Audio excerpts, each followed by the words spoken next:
Сәлем балақай, сендер Дариға Ансар каналындасыз. Біздер бүгін пішіндерді өтеміз.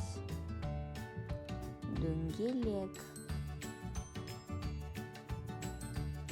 үшбұрыш, тік төртбұрыш, шаршы, ромб, жұлдызша.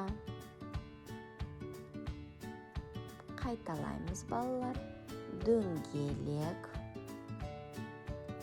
үшбұрыш, шаршы, тік төртбұрыш, ромб, жұлдызша. Осымен балалар, біздің бүгінгі видеомыз бітеді. Астында лайк қоюды ұмытпаймыз. Сау бол!